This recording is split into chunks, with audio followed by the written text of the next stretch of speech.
بسم اللہ الرحمن الرحیم۔ السلام علیکم۔ آج میں مخاطب ہوں گھر کے سربراہ سے۔ گھر کا سربراہ جو ہوتا ہے وہ مرد ہوتا ہے، اور مرد جو ہے اس کے کئی رشتے ہوتے ہیں۔ وہ شوہر بھی ہوتا ہے، باپ بھی کہلاتا ہے، بھائی بھی اور بیٹا بھی۔ لیکن جو سب سے اہم اس کا کردار ہے وہ شوہر کا، یعنی سربراہ کا ہے۔ گھر کا سربراہ وہ ہر چیز کا ذمہ دار ہوتا ہے، گھر کی حفاظت کا، گھر والوں کی حفاظت کا۔ اس کا رویہ گھر والوں سے مہربان ہے، وہ سب چیز کا خیال رکھتا ہے۔ رکھنا یہ اس کا فرض ہے کہ گرمی سردی ہر موسم میں گھر والوں کا، بچوں کا اور جو بھی اس کے گھر میں ہے ان سب کا وہ خیال رکھے، ان کی ضرورتوں کا خیال رکھے۔ یہ سب تو ہر ایک رکھتا ہے، لیکن اصل جو ذمہ داری ہے باپ کی وہ یہ ہے کہ وہ یہ دیکھے کہ اس کی بیٹیاں جو ہیں وہ کس حلیے میں باہر جاتی ہیں، کیسا لباس زیب تن کرتی ہیں، کیا زبان استعمال کرتی ہیں، کیا لہجہ ان کا ہوتا ہے، اور جب وہ بڑوں سے ملتی ہیں یا چھوٹوں سے ملتی ہیں تو ان کی باڈی لینگویج جو ہے کیسی ہوتی ہے، ان کا رویہ کیسا ہوتا ہے۔ اپنے بزرگوں سے جب ملتی ہیں تو ان کا رویہ کیسا ہوتا ہے، اور باہر جب وہ مالز میں جاتی ہیں، مارکیٹ میں جاتی ہیں تو وہاں ان کا رویہ کیسا ہوتا ہے، ان کی باڈی لینگویج کیسی ہوتی ہے۔ آج کل جو زیادہ اغوا کے کیسز ہو رہے ہیں اور جو بے راہ روی معاشرے میں پھیلی ہوئی ہے، اس کا سب سے بڑا ذمہ دار جو ہے وہ باپ ہے۔ وہ یہ نہیں دیکھتا کہ اس کی بچیاں جو ہیں وہ مال میں، بازار میں جا رہی ہیں، یونیورسٹی میں جا رہی ہیں، کالج میں جا رہی ہیں تو وہ لیگنگز پہنے ہوئے ہیں۔ لیگنگ میں کیا ہوتا ہے، پوری ٹانگ کا جو شیپ ہے وہ نظر آتا ہے۔ اونچی قمیضیں ہوتی ہیں تو اور بے پردگی ہوتی ہے۔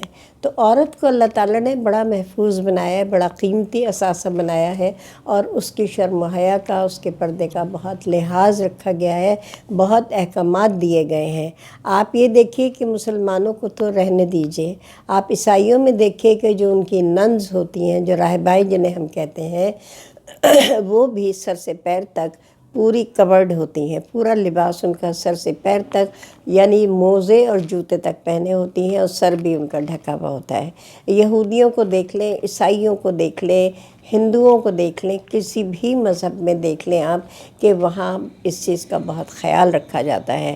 یعنی مرد حضرات بھی جو ہے وہ اپنی وضع کی ٹوپی پہنتے ہیں، چاہے وہ سر پہ کٹوری سی رکھیں یا عمامہ باندھیں یا ٹوپی پہنیں یا صافہ باندھیں یا اسکارف باندھیں، کچھ رومال باندھیں، کچھ بھی کریں، ترکی ٹوپی، جنا ٹوپی اور ہر طرح کی ٹوپیاں جو ہیں وہ عزت بخشتی ہیں۔ آپ کسی بھی یونیفارم میں دیکھیے تو ٹوپی لازمی اس کا لباس کا حصہ ہوتا ہے۔ اسی طرح سے آپ ملکاؤں کو دیکھ لیجئے جو مسلمان نہیں ہیں لیکن وہ ہر ایک سے ہاتھ نہیں ملاتی، ان سے ایک فاصلہ رکھا جاتا ہے، ان کا احترام کیا جاتا ہے۔ تو کیا ہم تمام عورتوں کو احترام کریں اور ان کو دیکھ کے بھی ہم کچھ نہ سیکھیں، اور جو ہمارے لیے اسلام میں احکامات دیے ہیں وہ بھی ان کو بھی ہم فالو نہ کریں؟ تو پھر آپ کے سربراہ ہونے کا فائدہ کیا؟ سربراہ ایک معنی میں آسان لفظوں میں چوکیدار بھی کہہ سکتے ہیں، رہنما بھی کہہ سکتے ہیں۔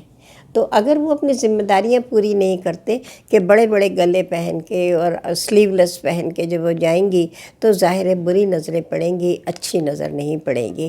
تو اس لیے باپ کی بہت بڑی ذمہ داری ہے، اس کے بعد بھائی کی اور اس کے بعد بیٹے کی، کہ وہ اپنے گھر کی خواتین کی، بچیوں کی، لڑکیوں کی حفاظت کرے، خیال کرے اور ان کے ساتھ رہے۔